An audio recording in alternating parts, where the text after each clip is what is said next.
آج کے بیان سے متعلق ایک اور اہم بات سمجھ لیں. میں نے بتایا تھا نا کہ کربلا کے واقعے سے ہر شخص اپنا مطلب نکالنے کی کوشش کرتا ہے. کچھ لوگوں نے اس کو صحابہ کے بغض نکالنے کی کوشش کی ہے اس پہ، جیسے میں نے بتایا اعتراض کرتے ہیں کہ باقی سارے صحابہ کہاں تھے. کچھ لوگوں نے اس پہ بھی خوارج کی تائید کے لیے بھی یہ واقعہ پیش کرتے ہیں کہ آج کے مولوی حکومت وقت کے خلاف کھڑے کیوں نہیں ہوتے. سیدنا حسین تو کربلا کے میدان میں کھڑے ہوئے اور پھر بغاوت کے فضائل سنانا شروع کر دیتے ہیں کہ ریاست کے خلاف نکلو، بغاوت کرو. سیدنا حسین رضی اللہ تعالی عنہ بغاوت کے لیے نہیں نکلے تھے. بغاوت کا مطلب مسلح لڑائی، صرف اور صرف تفتیش احوال کے لیے آپ کا سفر تھا، عراق کا تفتیش احوال کے لیے، بغاوت کے لیے نہیں تھا. اس کی سب سے بڑی دلیل یہ کہ کوئی بھی شخص جو لڑائی کے لیے نکلے وہ خواتین اور بچوں کے ساتھ کبھی بھی ٹریول نہیں کرتا، جبکہ کربلا میں سیدنا حسین رضی اللہ تعالیٰ عنہ کے ساتھ پاک دامن اہل بیت کی باپردہ مستورات اور بچے بھی موجود تھے.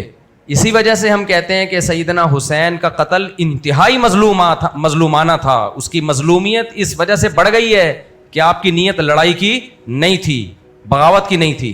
تو اس لیے آج ملک میں بہت سے لوگ دھماکے کر رہے ہیں، بہت سے لوگ اسٹیٹ کے باغی بنے ہوئے ہیں اور لیبل لگاتے ہیں کہ حضرت حسین نے بھی تو یہ سب کچھ کیا تھا.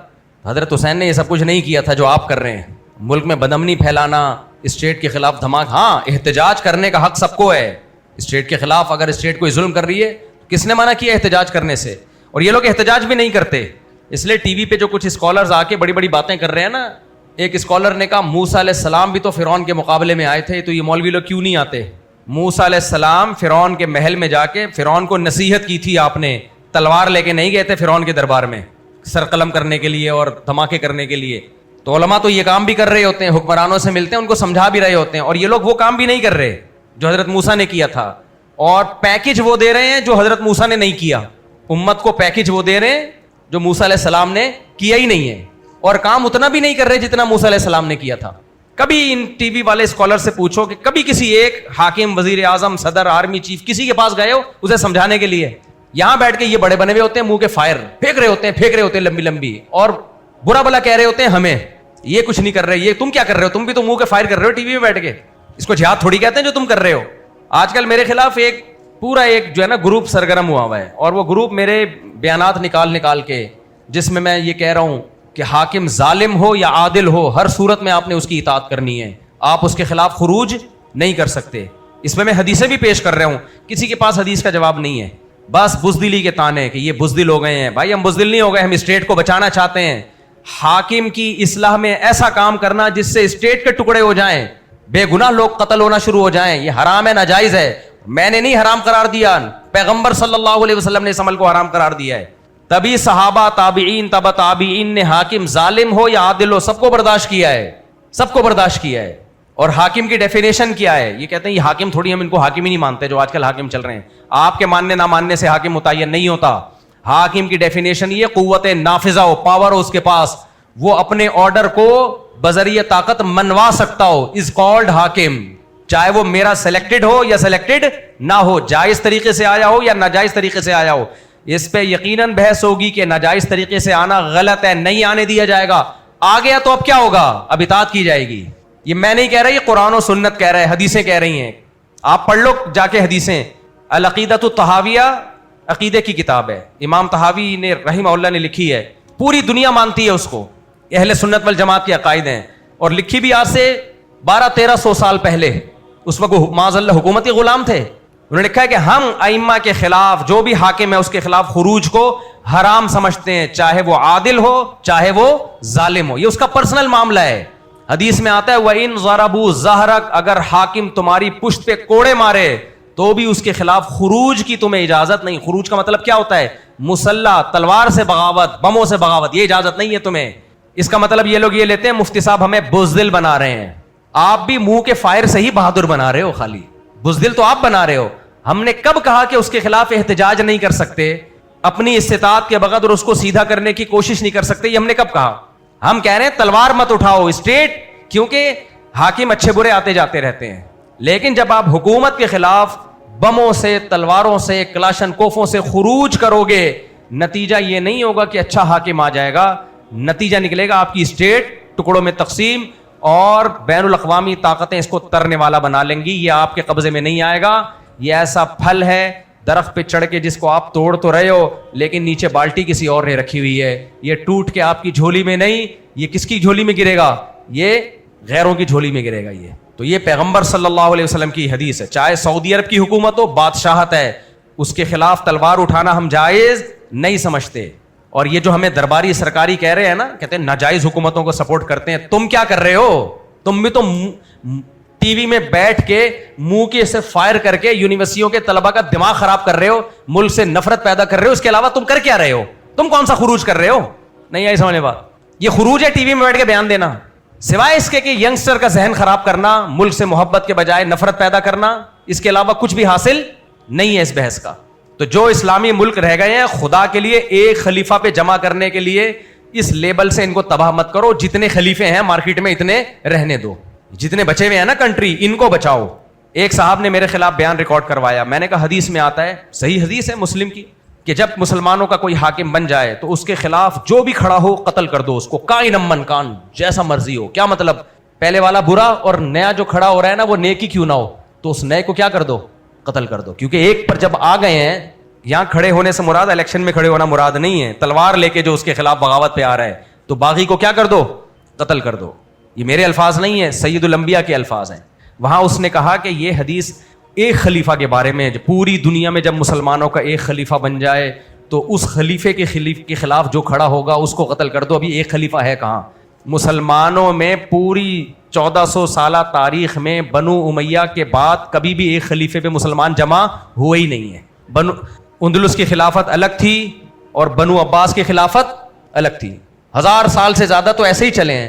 مغل بادشاہوں کی حکومت الگ تھی, تو کسی نے فتویٰ نہیں دیا کہ مغل بادشاہوں کے خلاف بغاوت کرو تاکہ یہ اندلس, وہ بنو عباس اور یہ جو ہماری پرانی خلافتیں چل رہی آ رہی ہیں, خلافت عثمانیہ تھی نا, اس کے پہ جمع. خود خلیفہ عثمانیہ نے ایسے فتویٰ نہیں دیا.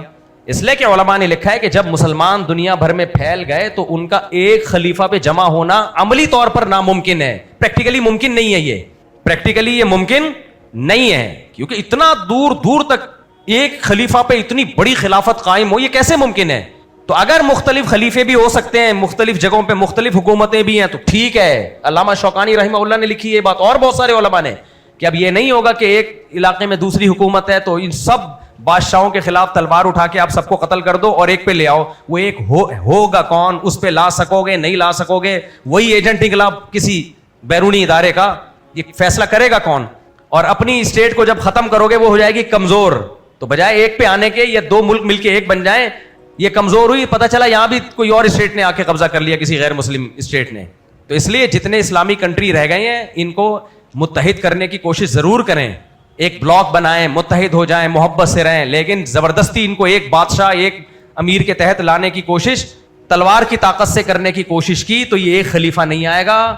یہ اگر ابھی 50 خلیفے ہیں تو یہ 50,000 خلیفے ہو جائیں گے مارکیٹ میں. سمجھ میں آ رہی ہے بات؟ یہ وہی بات ہے جو میں اہل حدیثوں سے کہتا ہوں کہ 4 فقہ ہے نا, یہ کہتے ہیں قرآن حدیث کے نام پہ ایک کرو, یہ 4000 ہو جائیں گے, ایک نہیں ہوں گے. کیونکہ اہل حدیثوں میں ہر شخص کا ایک الگ فقہ ہے, ہر اہل حدیث ایک امام ہے اپنے مسلک کا, وہ دوسرے کی بات نہیں مانتا, اس سے فتویٰ لو وہ اس کی بات نہیں مانے گا. تبھی آپ نے ٹیلی ویژن, میں اہل حدیث کو اہل سنت والجماعت میں داخل سمجھتا ہوں, اتنا کچھ مخالف بولنے کے باوجود بھی. یہ مطلب نہیں ہے کہ وہ بھی جہنمی ہے, لیکن جس ٹریک پہ وہ لے کے چل رہے ہیں نا امت کو متحد کرنے کے, وہ متحد کرنے کا ٹریک سوٹیبل نہیں ہے, اس سے متحد نہیں ہوں گے, ٹوٹتے چلے جا رہے ہیں. متحد وہی ہوں گے جو 1400 سال سے جو طریقہ چلا آ رہا ہے کہ چاروں ائمہ برحق ہیں, چاروں میں سے کسی ایک کو فالو کرو بس. اب تحقیق کے نام پہ نئے نئے مجتہد مارکیٹ میں لانے کی کوشش مت کرو. تبھی آپ نے دیکھا ہوگا ٹی وی میں کبھی 2 اہل حدیث عالم ایک ساتھ نہیں بیٹھتے, کیونکہ اگر ڈیبیٹ ہوگی نا دونوں کا رائے الگ الگ ہوگی.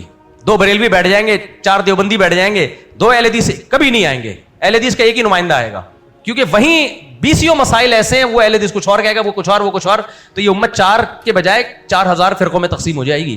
تو ایسے ہی جو کہہ رہے ہیں نا ساری دنیا میں مسلمانوں کا ایک خلیفہ ہونا چاہیے, آج کل یہ تحریکیں یونیورسٹیوں میں چل رہی ہیں, ہم یہ ختم کریں گے بادشاہی نظام اور الیکشن والا نظام, ایک خلیفہ آئے گا, ایک خلیفہ. اس ایک خلیفہ کے چکر میں اپنے ملک میں تھما کے اپنے ملک کی نفرت لوگوں کے دلوں میں, ہم نے ان ظالموں سے جان چھڑانی ہے, ایک خلیفہ. بھائی چھڑاؤ, الیکشن کے ذریعے چھڑانے کی کوشش کرو, جو طریقہ مارکیٹ میں چل رہا ہے. آپ کہہ سکتے ہو ہم جمہوریت کو فروغ دیں, جمہوریت میں لعنت بھیجتا ہوں 100 دفعہ, میں نہیں مانتا, لیکن پریکٹیکلی آپ کے پاس اس کے علاوہ کوئی آپشن ہے ہی نہیں. دیکھو ایک مجھے مثال دو, ایک آدمی کو زنا کا خطرہ ہے, اس کے لیے لڑکی میسر ہے, اہل کتاب, عیسائی لڑکی ہے, کرسچن لڑکی ہے, نہیں نکاح کرتا تو اور کوئی رشتہ اس کے لیے اویلیبل ہے ہی نہیں, 20 سال تک چانس ہے کہ نہیں ہوگا. اب وہ کہہ رہا ہے میں اسی کرسچن لڑکی سے کر لیتا ہوں, زنا سے تو بچوں گا, گھر تو بنے گا, میرا اولاد تو ہوگی. آپ کہہ رہے یار کرسچینٹی کو تم اسلام پہ ترغیب دے رہے ہو, مسلم لڑکی کو چھوڑ کے کرسچن سے کر رہے ہو. وہ کہے گا بھائی میرے پاس اس کے علاوہ اور کچھ اویلیبل ہے ہی نہیں, تو میں کیا کروں؟ میں ترجیح تھوڑی دے رہا ہوں اسلام پہ کسی کرسچن کو, میرے پاس اس کے علاوہ کوئی آپشن ہے ہی نہیں. تو شریعت کہتی ہے some thing is better than nothing. آپ کے ملک میں آپ کے پاس جمہوری طرز کے علاوہ کسی کو سلیکشن کرنے کا آپشن ہے ہی نہیں. جب نہیں ہے تو پھر یہ بحث کہ جمہوریت کفر ہے یا فلانا ہے ڈمکانا, یہ بیکار کی باتیں ہیں, ٹائم ویسٹنگ ہے اور کچھ بھی نہیں ہے. آپ اس نظام کو تبدیل ہی نہیں کر سکتے, آپ کے پاس ہے کیا؟ ہاں ٹی وی میں بیٹھ کے تبدیل کر سکتے ہو جو یہ لوگ کر رہے ہیں. ٹی وی میں بیٹھ کے جمہوریت کفر ہے, ہم یہ نظام لائیں گے, ہم یہ نظام لائیں گے. ایک تحریک ہے دنیا میں خلافت کی تحریک, پوری دنیا میں خلافت کی تحریک, اور وہ ہمارا اور آپ پر محنت نہیں کرتی, وہ اسلامی ملکوں کے فوجیوں پہ محنت کر رہے ہیں وہ لوگ, اور یونیورسٹیوں کے اپر لیول کے لوگوں پہ محنت کر رہے ہیں.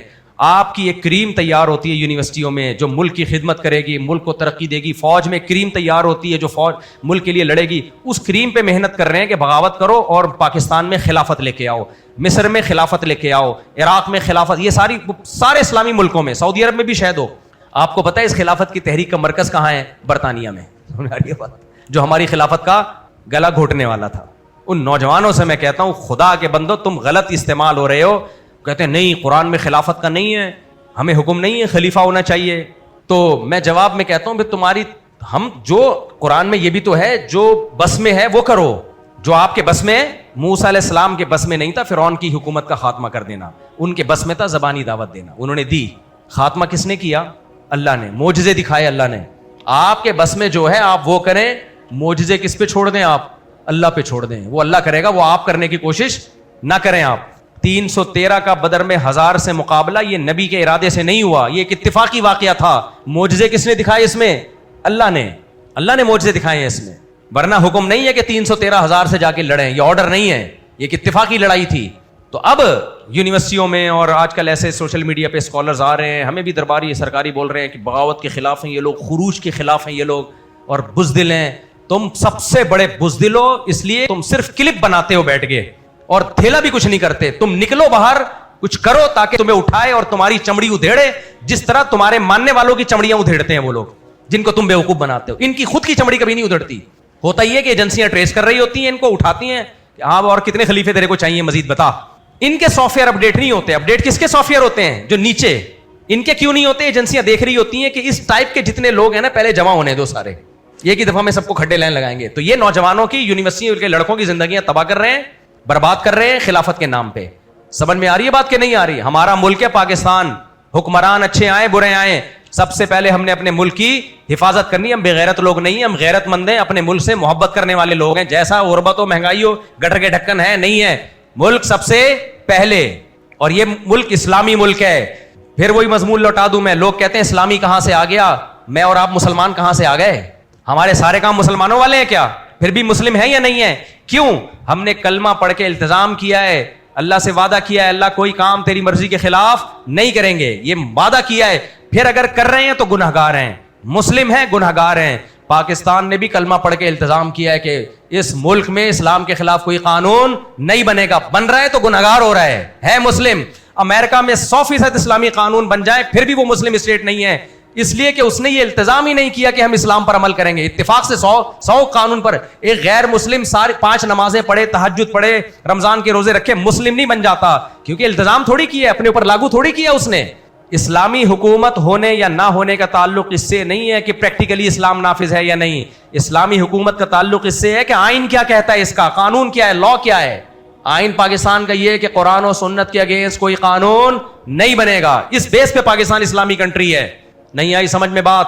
تو اس لیے یہ سارے فضول قسم کے لوگ تمہیں پاکستان کے خلاف لے کے جا رہے ہیں اس, اور لیبل اسلام کا, قرآن و سنت کا, خلیفے کا لگا رہے ہیں. ان کے پاس کمبختوں کے پاس کوئی خلیفہ اویلیبل نہیں ہے جس کو یہ لا کے بٹھا دے ہمارا باپ بنا کے. یہ صرف لاشیں گرائیں گے, دھماکے کریں گے, اور جو ان کی بات نہیں مانے گا اس کو بھی قتل کریں گے. جیسے شیخ ادریس رحمۃ اللہ علیہ کو قتل کیا, انہوں نے پاکستان کی محبت میں بات کی, اڑا دیا ان کو. اس وقت خدا کی قسم بہادر وہ نہیں ہے جو ملک کے خلاف بول رہا ہے, ایسے بہت ہیں. بہادر وہ ہے جو ملک کے فیور میں بول رہا ہے. سمجھ میں آ رہی ہے بات کہ نہیں آ رہی ہے؟ یہ ملک حکمرانوں کا یا فوج کا نہیں ہے، یہ میرا اور آپ کا ملک ہے. فوج میں اچھے بھی آئیں گے برے بھی آئیں گے، لیکن جہاں ملک کے دفاع کی بات ہوگی میں نے اور آپ نے فوج کا ساتھ دینا ہے. لڑائی میں الیکشن کی بات نہیں کر رہا، سسٹم کی بات نہیں کر رہا. جہاں لڑائی کی بات ہوگی ہم سب کس کے ساتھ ہیں بھائی؟ فوج کے ساتھ ہیں، جو بھی ہو، کیونکہ بچانا ہے تو انر تو میں اور آپ کیا بچائیں گے؟ ہمارے پاس کیا ہے لڑنے کے لیے؟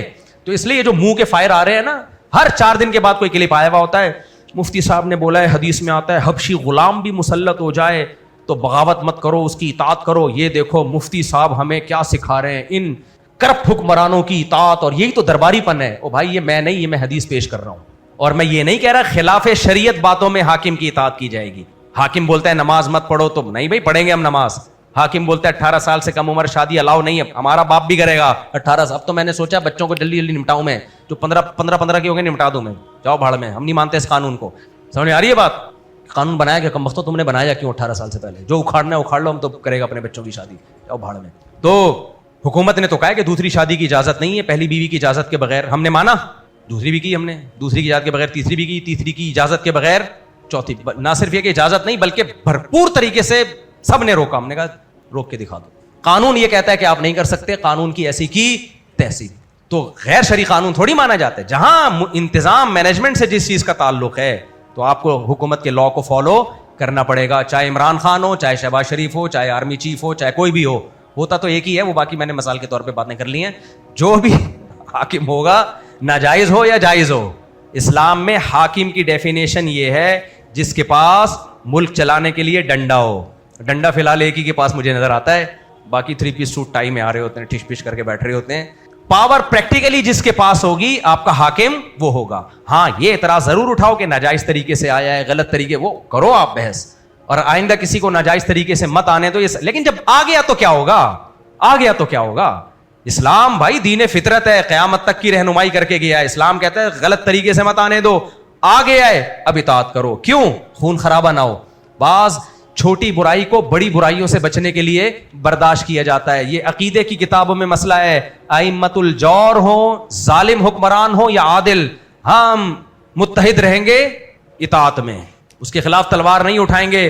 اس کے ذاتی معاملے کو کس پہ چھوڑ دیں گے؟ اللہ پہ چھوڑ دیں گے. اللہ انتقام لے گا اس سے. ہاں کلمۃ حق عند السلطان الجائر، حدیث میں آتا ہے سب سے بڑا جہاد ہے ظالم بادشاہ کے سامنے حق بات کہنا. یہ والا جہاد ہم کرتے رہیں گے. اس کے سامنے کوئی غلط بات ہے اس کے منہ پہ بتائیں گے کہ یہ غلط ہے. تلوار نہیں اٹھائیں گے، اطاعت سے ہاتھ نہیں کھینچیں گے. یہ منع ہے، اطاعت کرنی ہے، لیکن غلطی ہے اس کے منہ پہ. یہ لوگ منہ پہ بتا بھی نہیں رہے کم وقت. یہ ٹی وی میں بیٹھ کے ہیرو بنے ہوئے ہوتے ہیں، کلپ بنا رہے ہوتے ہیں بیٹھ کے. منہ پہ بول کے دیکھو پتہ چلے گا تمہیں، وہیں سے چماٹ آئے گا. پھر بولو دوبارہ، پھر پتہ چلے گا تمہارے اندر دم کتنا ہے. تو اس لیے میرے بھائی یہ جتنے خلیفے مارکیٹ میں آ رہے ہیں نا خلافت کے نام پہ کہ امت میں خلافت قائم کرنی ہے، یہ نہیں کریں گے خلافت سوائے خون خرابے کے. امت کا خمیازہ بکھرے گا، امت ٹوٹے گی. اور ان میں بہت سے مخلص ہیں، لیکن ان مخلص لوگوں کو نہیں پتا کہ ان کے پیچھے تانے بانے اسلام دشمن قوتوں کے ہاتھ میں ہے. اسلام دشمن کنٹریز جانتے ہیں کہ مسلمانوں کو کہاں کہاں سے توڑا جا سکتا ہے. ان کو پتا ہے کہ اتنے سارے ملک ہم نے خلافت عثمانیہ توڑ کے بنا دی ہیں، ابھی بھی ان کو یہ کھٹک رہے ہیں، کہہ رہے ہیں یہ اور زیادہ ٹوٹنے چاہیے. تو ٹوٹنے کا طریقہ یہ کہ جوڑنے کی بات پہ توڑو ان کو. ٹوٹنے کا طریقہ کیا ہے؟ جیسے بچہ فائنل ایگزام میں پیپر چھوڑ کے آتا ہے، سپلیمنٹری میں اچھے نمبر لے کر آؤں گا، لیبل بڑا اچھا لگایا نا پورے سال کم وقت تو نے پڑھا نہیں ہے، سپلیمنٹری میں کیا تیر مارے گا تو. تو اس لیے یہ بیرونی طاقتیں چاہ رہی ہیں کہ تم ان مسلمان ملکوں کا ایک خلیفے پہ جمع کرنے کے لیے فی الحال ان کو توڑو. تو یہ لیبل لگے گا کہ خلافت پہ جمع ہو رہے ہیں، لیکن اس لیبل پہ جو رہی صحیح طاقت ہے اس کی بھی واٹ لگ جائے گی. اس لیے میرے بھائی سعودی عرب بھی ہمارا ہے، ہم نے اس کی بھی حفاظت کر. ایک صاحب کہنے لگے آپ سعودی عرب کی بادشاہت جو ناجائز بادشاہت ہے اس کو سپورٹ کر رہے ہو. میں نے کہا بادشاہت ہے جائز ہو یا ناجائز ہو، لیکن جب ایک چیز ہو گئی ہے تو اسلام کہتا ہے اس کو برداشت کیا جائے گا. بادشاہ میں کوئی خرابی ہو جا کے آپ آرام سے اس کے سامنے بیان کریں. ریاست کے خلاف چاہے سعودی عرب ہو یا کوئی بھی ریاست ہو تلوار اٹھانے کی اجازت نہیں ہے. آپ کو قطعاً اجازت نہیں ہے. اس سے ٹوٹ جائے خون خرابہ ہوگا اور کچھ بھی نہیں ہوگا. تو اچھا کمال کی بات یہ ہے، وہ میں ٹاپک لمبا ہو جائے گا، بس اس کو میں ختم کر دوں. یہ یاد رکھنا کہ بنو امیہ کے خلاف جب بنو عباس کی بغاوت ہوئی تھی نا تو اس کے بدلے میں بنو امیہ کی حکومت اندلس میں قائم ہو گئی تھی. اس وقت کتنے خلیفہ تھے ٹوٹل؟ یہ بات میں کر رہا ہوں گا 1100-1200 سال پرانی. 1200 سال سے ایک خلیفہ اب تک نہیں ہوا ہے مسلمانوں کا. بڑے بڑے خطوں پہ حکومتیں رہی ہیں. سمجھ میں آ رہی ہے بات؟ تو جب 1200 سال سے نہیں رہا، تم ابھی بلا وجہ کی خلیفے پہ کیوں لا رہے ہو؟ خلافت عثمانیہ تھی، وہ بھی بہت بڑے حصے پہ، لیکن مغلوں کی حکومت ہندوستان میں مسلمانوں کی حکومت الگ تھی، وہ اس خلافت کے تحت نہیں تھی، اس کو برداشت کیا امت نے. کوئی بات نہیں یار، بنگلہ دیش، برما، پاکستان، انڈیا، اس پر ایک حاکم ہے، کوئی بات نہیں، ترکی میں دوسرا حاکم ہے، کوئی بات نہیں. ویلیو اس کو دی گئی ہے، تم نافذ کیا کر رہے ہو؟ اسلام نافذ کر رہے ہو تو 2 الگ الگ خلیفے بھی کر لیں، کوئی بات نہیں. تو یہ جو حدیث میں آتا ہے نا کہ ایک خلیفے پہ جب لوگ جمع ہو جائیں، تو مطلب کسی علاقے میں، کسی کنٹری میں، تو جب کسی کنٹری میں کسی شخص کے پاس پاور آئے گی کہ وہ پوری کنٹری پہ اس کا جو ہے قوت نافذہ ہوگی، تو اس کنٹری میں اس کے خلاف بغاوت جائز نہیں ہے. یہ پوری دنیا کی بات نہیں ہو رہی ہے. سمجھتے ہو گے نہیں سمجھتے؟ اس لیے پاکستان سے محبت کرو، یہ ہمارے مذہب کا حصہ ہے، اس ملک کو بچاؤ. اور پوری دنیا میں اس وقت اسلامی ملکوں میں سب سے زیادہ ویلیو اگر کسی کنٹری کی ہے، میں نہیں مانتا، آپ نہیں مانتے، اسرائیل مانتا ہے، امریکہ مانتا ہے کہ وہ پاکستان ہے. وہ کون سا ہے؟ پاکستان ہے. دنیا مانتی، لیکن جن کے دماغوں میں منفیت کا گوبر بھرا ہوا ہے نا، ابھی دیکھو پاکستان مذاکرات کروا رہا ہے، پوری دنیا سلوٹ کر رہی ہے. کل میں نے دیکھا ایکچولی یہ تو قطر کو سارا کریڈٹ جاتا ہے، پاکستان تو ایسے ہی کٹ پتلی بنا ہوا ہے. اور ادھر قطر کے وزیر کا بیان آ رہا ہے، پاکستان کو سلام ہے. جو قطر جو بات نہیں کر رہا کم بختوں، جو اس کو یعنی جو کارنامہ قطر نے نہیں دیا وہ تم قطر کے کھاتے میں ڈال رہے ہو، اور قطر کہہ رہا ہے پاکستان کر رہا ہے، تم کہہ رہے ہو کہ نہیں پاکستان نہیں کر رہا. یہ ملک سے نفرت ہے. یہ کیا ہے؟ یہ تمہیں کوئی ذاتی بغض ہو گیا ملک سے. تو جو غلط ہے اس کو غلط کہو، جو صحیح ہے اس پہ خوش ہو جاؤ. یار ہماری ویلیو ہے پوری دنیا میں، ہمارے ایٹمی پاور ہے بھائی، دنیا مانتی ہے پاکستان کو، آپ مانو نہ مانو. اور ہماری ایک بہت بڑی پاور ہماری آبادی ہے، اور دنیا مان رہی ہے کہ ابھی ہر جگہ انڈیا کی آبادی گرنا شروع ہو گئی ہے. آپ کی اطلاع میں کلیئرز ہے. انڈیا کی گورنمنٹ مختلف علاقوں میں، انڈیا کی گورنمنٹ نے اعلان کیا ہے ایک بچے پہ 30,000 روپے، ایک بچے پہ 40,000 روپے دیں گے جو بچہ پیدا کرے گا. بعض ریاستوں میں یہ قانون بن رہا ہے. کیوں؟ انڈیا کی آبادی کیا ہو رہی ہے؟ بولو، گر رہی ہے. آپ کو پتا ہے جب آبادی گرتی ہے کتنا بھیانک نتیجہ نکلتا ہے اس کا؟ آبادی گرنے کا مطلب بچے کم پیدا ہو رہے ہیں، اس کا مطلب بوڑھے زیادہ ہو رہے ہیں. Ten ten ten ten. یہ خود ایک اتنا خطرناک کام ہو رہا ہے نا، اس کا نتیجہ یہ نکل رہا ہے کہ یہ بچے جو جب آبادی گرے گی بوڑھے زیادہ ہو جائیں گے، بچے کم ہو جائیں گے، اور پھر ملک پہ بوڑھوں کا بوجھ ہوگا، کمانے والے کم، کھانے والے اور بیمار اور کھانسنے والے زیادہ. ہمارے یہاں ایک بوڑھا کھانس رہا ہوتا ہے، پوتے نواسے بیٹے بیٹیاں مل کے اس کی کھانسی کے جراثیم کو ڈیوائڈ کر رہے ہوتے ہیں، آپس میں سب ڈیوائڈ کر رہے ہیں. کیا خیال ہے؟ ایک کے ذمے اب دادا کی کھانسی کا شربت ہے، ایک کے ذمے پیناڈول ہے، ایک کے ذمے ان کو ہاسپٹل لے کے جانا ہے. کیا خیال ہے؟ ایک کے ذمے پیناڈول کے پیسے، ایک کے ذمے حکیم. دادا لوگ ساری دوائیں کھا رہے ہوتے ہیں، ہومیوپیتھک بھی، حکیمی بھی، ایلوپیتھک بھی. میں نے دیکھا نانے دادے ان کے بکسے بھرے ہوئے ہوتے ہیں، ہر طرح کی دوائیاں اویلیبل ہوتی ہیں. حکیمی دوا ایک پوتا لے کر آ گیا اور داماد نے ہومیوپیتھک دوا کا انتظام کر دیا، انجیکشن لگوانے کا. ڈیوائڈ ہو جاتا ہے نا.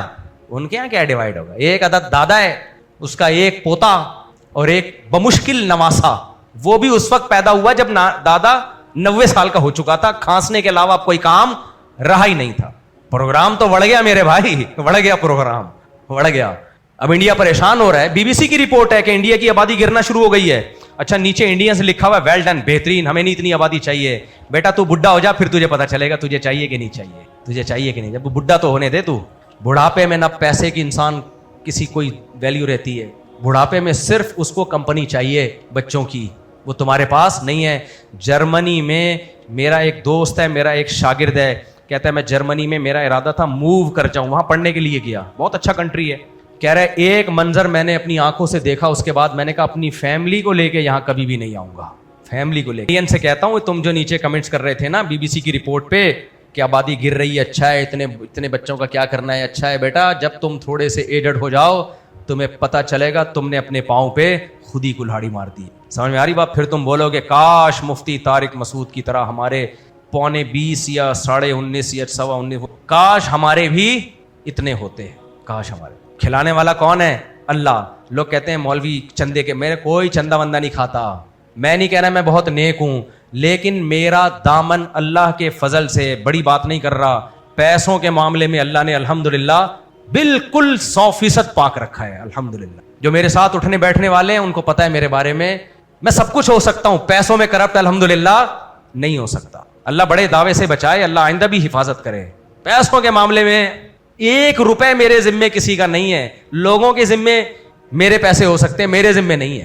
میں تو جامع رشید میں جب پڑھاتا تھا نا, جو مجھے ابھی بھی پڑھاتا ہوں, جو تنخواہ ملتی تھی نا, اس تنخواہ میں کچھ پیسے اس لیے جامع میں جمع کراتا تھا کہ میری تنخواہ میں کوئی حرام نہ شامل ہو گیا ہو, کچھ حرام نہ شامل ہو گیا. کیا مطلب, پڑھائی کے علاوہ باتیں کر لیں ادھر ادھر, لیٹ آ گئے, کچھ اس طرح کا کوئی ناجائز نہ ہو گیا ہو.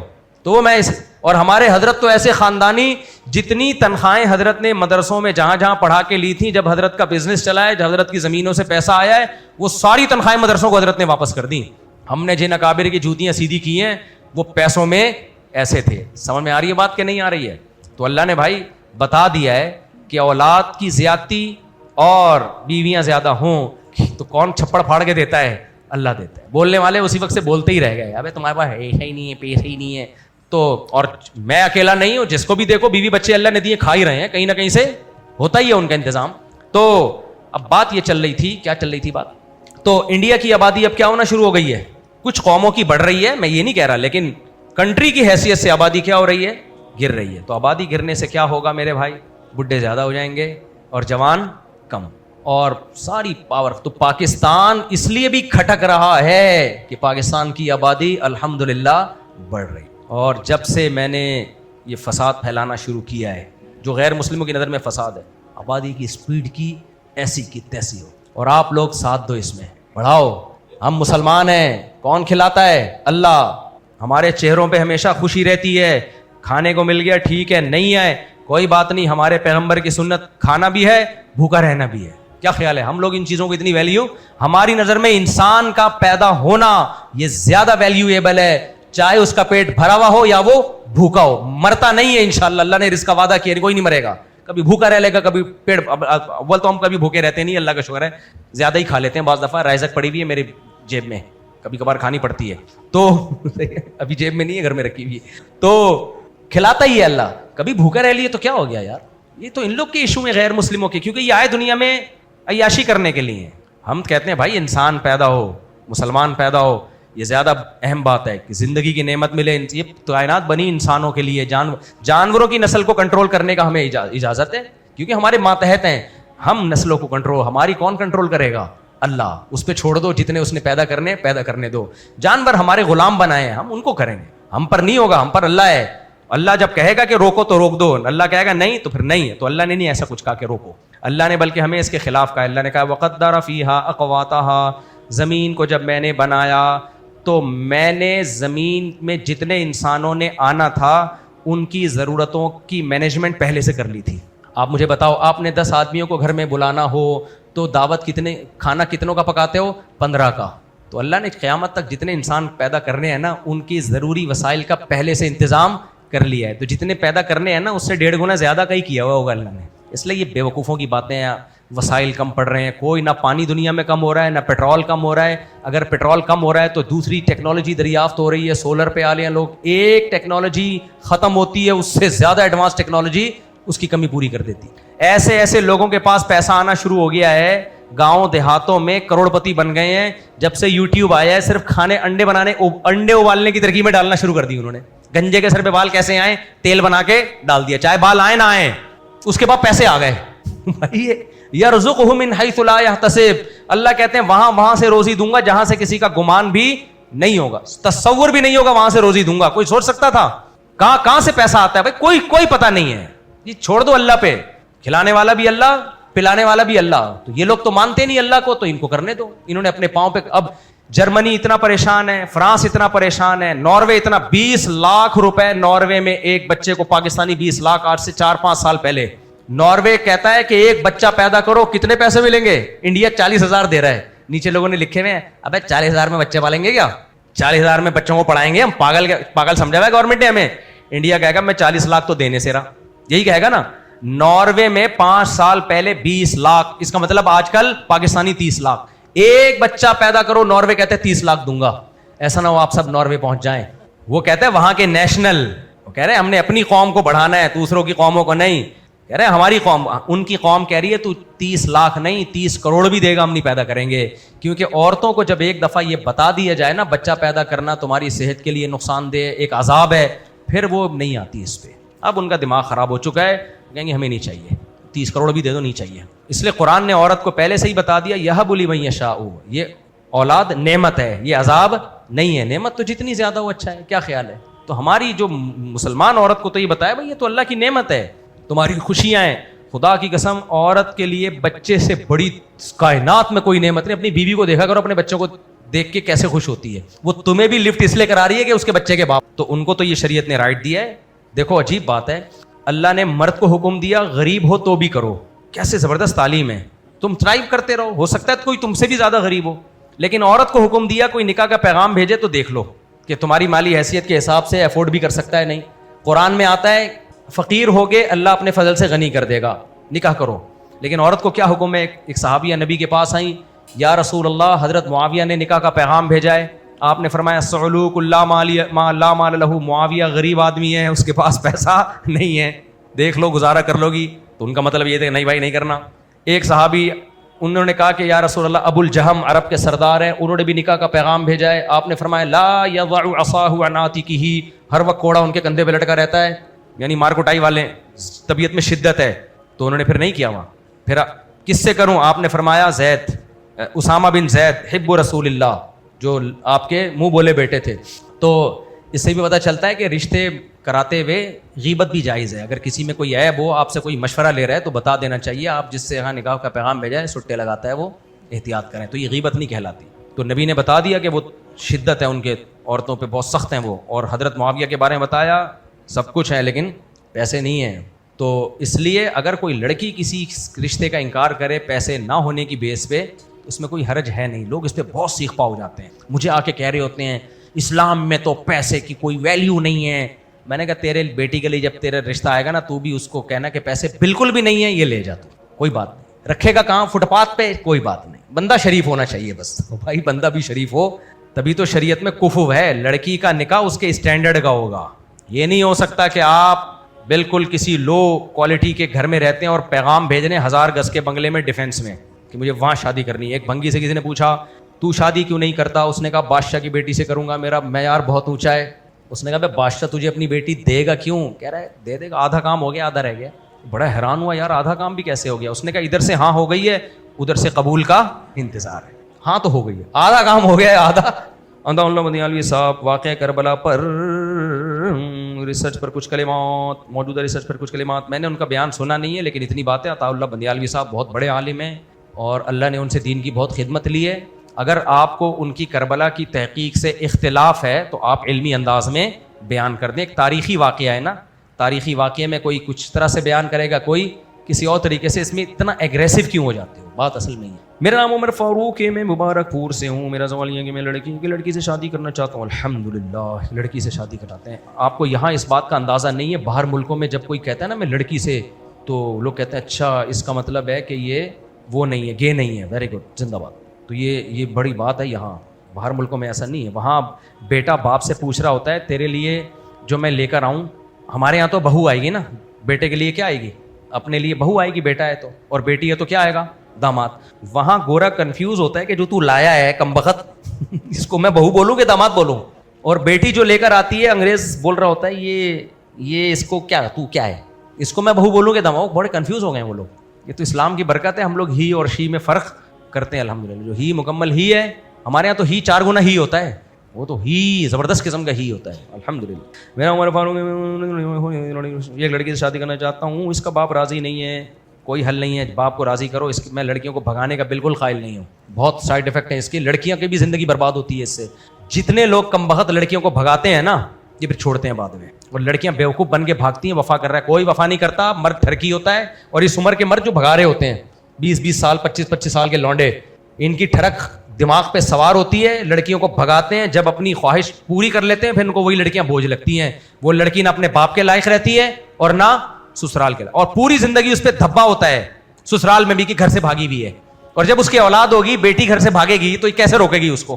بیٹی تم گھر سے کیوں بھاگی؟ امی آپ نہیں بھاگی ہوتی تو میں پیدا ہوتی, تو میں اس لیے بھاگ رہی ہوں کہ اور بھی میری جیسی مارکیٹ میں آئے. اس کو کس بیس پہ روکو گے اپنی ہونے والی بیٹی کو؟ اس لیے یہ ٹھیک نہیں ہے. ہاں کوئی لڑکی ایجڈ ہو, طلاق یافتہ ہو, بیوہ ہو, اس پہ ظلم ہو رہا ہے, میچور ہے, پھر وہ کورٹ میرج کرے, پھر ٹھیک ہے. لیکن وہ بھی بھاگے واگے نہیں جا کے کہاں عدالت کا سہارا لے. 9 عمر لڑکیاں, 20 سال کی, 22 سال کی لڑکیاں, اممیچور, ان کو بھگا کے شادیاں. اور یہ میں آج سے نہیں کہہ رہا, میں 20 سال سے کہہ رہا ہوں یہ بات. لوگ کہتے ہیں کچھ چیزیں ان کے سامنے آئی ہیں تجربے سے سیکھے. بھائی ہم 20 سال سے یہی بات کر رہے ہیں, لڑکیوں کو بھگانا ٹھیک نہیں ہے, اور لڑکیوں کے ماں باپ کو چاہیے بھاگنے سے پہلے خود ہی انسان کے بچوں کی طرح شادی کر دو اس کی.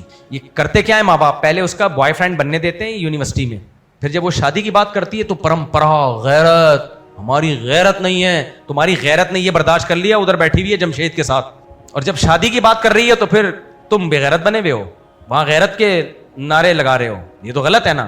یا تو بھیجتے نہیں, بھیجتے تو لڑکیوں کے کالج میں بھیجتے, اور اگر لڑکوں میں ہی بھیجنا تھا تو نگرانی کرتے. اب جب تیر کمان سے نکلیں گے, یہ ایڈیٹر کی غلطی ہے کہ اس نے نہیں کاٹا, اس کی بعد میں نے کلاس لی لیکن وہ پھر پھیل گیا, ورنہ میری عادت نہیں ہے کہ کسی کا نام لے کے میں ریکارڈ لگانے کی کوشش کروں, چاہے اب کوئی بھی ہو. تو یہ جو وائرل ہوا ہے نا, میں نے بات کی تو تھی, مجھے لگا بھی عجیب کہ تل ابیب سے جادو ہوا ہے, لگا بھی عجیب, لیکن میں نے یہ ویڈیو ریکارڈنگ میں جانے نہیں دینا تھا, اس کو منع کیا تھا. اب اس کی غلطی ہے, وہ کہہ رہے ہیں مجھے تو نہیں پتا چلا, وہ چلا گیا. اب چلا گیا تو تیر کمان سے نکل گیا, وہ ریورس نہیں ہو سکتا. اس کے بعد ان کے وضاحتی بیانات آتے رہے. ایک بات. دوسری بات, میں جادو کا منکر نہیں ہوں, میرے پر یہ الزام لگانے سرے سے جادو کا منکر ہوں. میں جو جادو کو آج کل لوگوں نے اتنا بڑھا دیا ہے نا, اور یہ صرف مذہبی لوگوں میں ہے, سیکولر لبرل لوگوں پہ نہ جادو ہوتا ہے, نہ جن, نہ چڑیل, نہ بھوت, کچھ بھی نہیں ہے. سارے منجن یہی بکتے ہیں آ کے, جتنا ہے اتنا رکھو, اس سے زیادہ. ہمارے ہر مذہبی آدمی پر ہر کسی نے جادو کیا ہوا ہے, کسی نے یہ کیا ہوا ہے, کسی نے وہ. ابے بس کرو یار, کوئی اور کام کرو بھائی. یہ یوتھ کلب والے کتنا اچھا کام کر رہے ہیں, میں ان کی تعریفیں کرتا ہوں, ان کو پروموٹ بھی کرتا ہوں. اب یوتھ کلب کے ایک نوجوان ہیں, نام بھول گیا, انہوں نے اب لوگوں کو بتانے شروع کر دیے فلانا چاہ سے. میں نے پھر وہ یوتھ کلب والوں کو بھیجا, میں نے کہا یار اچھا بھلا دین کی خدمت کر رہے تھے, کس چکر میں پڑ گئے ہو تم. تو یہ چاہے وہ مذہبی عیسائی ہو, ہندو ہو, سکھ ہو, یہودی ہو, یہ کام مذہبی لوگ ہوں. اس میں غلو مبالغہ کون کرتا ہے؟ مذہبی لوگ. تو میں چاہتا ہوں مذہبی لوگ اس عذاب سے نکلیں, گراؤنڈ ریئلٹی کو دیکھ کے فیصلے کیا کرو.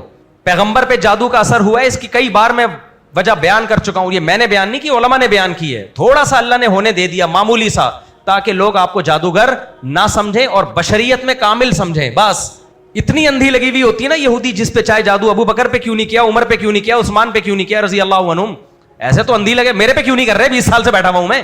ایک عامل کا بھی بیان ہے, بولے اس پہ اس لیے جادو نہیں ہو رہا کہ یہ شیطانوں کے ساتھ ملا ہوا ہے. بولتے رہو, پھینکتے رہو. جس میں بھی کانفیڈنس ہوگا اس پہ ان چیزوں کا اثر نہیں ہوتا, چاہے مذہبی ہو, چاہے وہ لبرل ہو, سیکولر ہو. سیکولر پہ بھی نہیں ہوتا. یہ شیاطین جنات انہی پہ اپنا منجن بیچتے ہیں, جو ہر وقت شیطان چڑیل جن بھوت کی باتیں کرتے رہتے ہیں. اور ہمارے مذہبی لوگ چونکہ کرتے ہیں تو ان پہ ہوتا بھی ہے. یہ منجن بکتا ہی, جنات اور شیاطین کا منجن کہاں بکتا ہے؟ مذہبی لوگوں میں بکتا ہے. یہ بہت زیادہ اس کو وہ کرتے ہیں, ورنہ اتنی اندھی نہیں لگی ہوئی. اللہ نے قرآن کہتا ہے وَأَنَّهُ كَانَ رِجَالٌ مِّنَ الْإِنسِ يَعُوذُونَ بِرِجَالٍ مِّنَ الْجِنِّ فَزَادُوهُمْ رَهَقًا. جنات نے کہا کہ انسان ہم سے ڈرتے تھے, ہماری سرکشی بڑھا دی. تو یہ تو انسان ان کو لفٹ کرا رہا ہے تو ان کی سرکشی بڑھ رہی ہے. لفٹ ہی نہیں کراؤ کچھ بھی نہیں ہوگا. کتنے لوگوں پہ جن آتا تھا, میں نے کہا بھائی رکھ کے چماٹ دو, کہہ رہے ہیں اس کے بعد سے الحمدللہ نہیں آیا. کیوں لفٹ کرا رہے ہو یار, پاگل کے بچوں. سورہ فلق سورہ ناس پڑھو, رات کو دم کرو, بس ختم, کافی ہے ہمارے لیے اتنا. یہ عاملوں کی دکانیں چلتی ہیں ان چیزوں سے, اور یہ مذہبی لوگوں میں بہت زیادہ ہے, یہ تھوڑا نہیں ہے. ایک مولوی صاحب تقریریں کرتے تھے, میں نے پیش گوئی کی تھی ان کا گلا بند ہو جائے گا 4 دنوں کے بعد, دیکھنا جس طرح سے یہ گلا پھاڑتے ہیں نا, کسی کائنات میں ایسا گلا مارکیٹ میں پیدا ہی نہیں ہوا ہے جو اتنا بولے اور بیٹھے نہیں. وہی ہوا, پتا چلا ان کی آواز بیٹھ گئی, اب آواز ہی نہیں نکل رہی. فوراً مجھ پہ جادو کیا قادیانیوں نے, کیونکہ میری تقریریں حق پر مبنی ہوتی تھیں اور میں روافظ کے خلاف بولتا تھا. ان سب نے, میں نے پیغام بھیجوا, میں نے کہا جادو نہیں ہوا ہے, آپ گلا جب اتنا پھاڑو گے تو اگر نہیں گلا بیٹھ رہا تو کوئی جادو ہے. گلا بیٹھا ہے بھائی. وہ چلے گئے کسی عامل کے پاس علاج کرانے. عامل بڑے بغیرت تو ہوتے ہی ہیں, بغیرت کا لفظ, مجھے بغیرت کے لفظ کی توہین لگ رہی ہے, اتنا ہلکی گالی. عامل نے کہا کہ آپ علاج بھی جاری رکھیں لیکن آپ پر بڑا خطرناک جادو ہوا ہے, اور یہ پتہ نہیں قادیان سے ڈائریکٹ, میرا خیال ہے کسی قادیانی نے کیا, یا یہ ادھر سے یہ جو قادیانیوں کا کون سا ربوا, یہاں سے ڈائریکٹ جادو. میں اس عامل سے ملا, میں نے کہا اس کی تو کھوپڑی کام ہی نہیں کر رہی ہے, تو باتیں پاگلوں والی کرتا ہے. یہ اس سے علاج تو ہمیشہ اس سے انسان کرواتا ہے جس کی کھوپڑی کیا ہو, ٹھیک ہو. ایک شادی کی کہیں تقریب میں مل گیا میں, اس نے بتایا یہ حضرت جی کا اس نے علاج کیا ہے. میں نے کہا اس کو تو خود علاج کی ضرورت ہے, اس کو دماغ ہی کام نہیں کر رہا, اوٹ پٹانگ قسم کی باتیں کر رہا ہے یہ پاگل کا بچہ, داڑھی ٹوپی رکھ کے بیوقوف بنا رہا ہے لوگوں کو. اب ہاتھ نہیں اٹھا سکتے کسی پر, ورنہ چھپڑ میں ہوتا تو کوڑ دیتا اس کو پکڑ کے. میں کہ میرے اوپر کر کے دکھا, تو علاج کیا جی اس نے اور گلا کھل گیا. وہ بھائی میڈیسن سے گلا کھلا ہے, جب ورنہ میرے بھی گلے میں نا, میری یہ آواز اوریجنل نہیں ہے. آپ میری 10 سال پرانی آواز سنیں اور اب کی سنیں, بہت فرق. میں نے گلا میں کیمرے سے چیک کروایا ہے, میرے گلے میں بھی سویلنگ ہے. جو آواز کے لنگس ہوتے ہیں اس میں کیا ہے, سویلنگ. مجھے کوئی اچھا خاندانی ENT چاہیے جو میرا گلا ٹھیک کر دے. لیکن وہ کہہ رہے ہیں جب بولو گے تو ہوگا نا, یہ جو بولتے ہیں ان کے ساتھ ایسا ہوتا ہے. اچھا مجھے وہ الرجی بھی ہے, نزلہ گلے میں گرتا ہے اس لیے بھی ہے. اب میں کہوں ایکچولی کیونکہ میں اتنا عاملوں کے خلاف بولتا ہوں نا, ان کم بختوں نے کچھ کیا ہے اس لیے میرا گلا خراب ہے, میں کھل کے گالیاں نہیں دے سکتا ان کو, تقدس. تو فوراً جن چڑا انگریز کا گلا خراب ہوگا جائے گا ENT کے پاس, ENT اسپیشلسٹ کے پاس جائے گا, وہ کیمرے لگا کے چیک کرے گا, ٹریٹمنٹ کرے گا, غرارے کروائے گا, بولے گا کچھ دن گلے کو آرام دے, ٹھیک ہو جائے گا, نکل یہاں سے. ہمارے کسی مولوی کا گلا خراب ہو نا, وہ یہ نہیں بولے گا کہ میں صبح شام گلا پھاڑ رہا ہوں, میں آئس کریمیں کھا رہا ہوں, اور میں ٹھنڈا پانی پی رہا ہوں, اور میں پکوڑے چٹنی میں بھگو کے املی کی چٹنی ہو تو گلا تو پھر نہیں ہوگا تو کیا ہوگا. وہ کہے گا مجھ پہ کیا ہو رہا ہے, خطرناک قسم کے کیا ہو رہے ہیں, آسیب, چڑیلے, بھوتیں. تو یہ سب, یہ کسی ایک کی بات نہیں کر رہا, ہمارے سب لوگوں میں ہے یہ بیماری, سب لوگوں میں بیماری ہے. اور اس کا نتیجہ اتنا نکلتا ہے کہ عوام بھی, میاں بیوی کی لڑائی ہے, فلاں نے کچھ کیا ہوا ہے, اپنی غلطیوں کو ٹھیک کرنے کی کوشش نہیں کریں گے. ساس بہو کی لڑائی ہے, ساس یہ نہیں دیکھے گی کہ میری بد اخلاقی سے بہو ڈپریشن میں جا رہی ہے, وہ کسی عامل کے پاس لے جائے گی بہو کو. بہو یہ نہیں کہے گی کہ یہ ساس کو میں نے ٹینشن دی ہوئی ہے, نا نا نا, وہ کسی عامل, کس نے کیا ہے, فلاں نے کیا ہے, فلیتے پلیتے.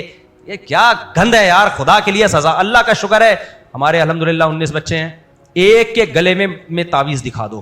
ایک بچہ سسرال جاتا تھا, وہ سسرال والے گلے میں تعویذ ڈال کے میں ایسے کھینچ کے نکال کے پھینکتا تھا. وہ کہتے تھے نہیں نظر لگے گی.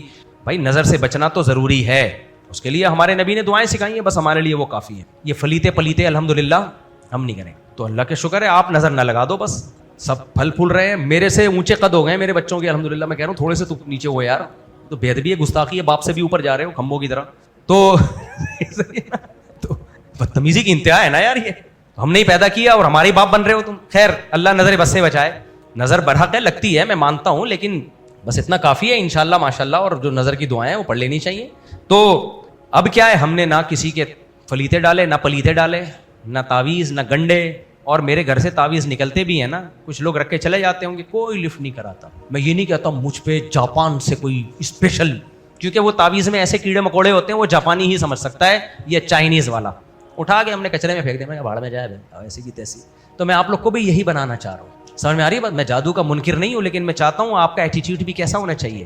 اور وہ جو موسیٰ علیہ السلام کے خلاف جادو کیا تھا, وہ بھی اس لیے اللہ نے ہونے دے دیا تھا کہ ایک مقابلہ ہو نا, ایک مقابلہ ہو. ورنہ جادوگر اس سے پہلے موسیٰ علیہ السلام کا کیوں نہیں بگاڑ لیا انہوں نے کچھ؟ اتنے ہزاروں جادوگر تھے, وہ دیکھ رہے تھے کہ ہم موسیٰ کو نبی نہیں مانتے, کچھ کر لیتے, کچھ بھی نہیں کیا انہوں نے. ایک اللہ نے مقابلہ کروایا ہے. اور یخیل الیہ من سحرہم انہا تسعی, وہ بھی قرآن کہتا ہے لاٹھیاں پھینکی ہیں, سانپ بنی نہیں ہیں. مسمرزم کیا ہے, ایسا لگ رہا تھا جیسے سانپ ہیں, لگ رہا تھا, حقیقت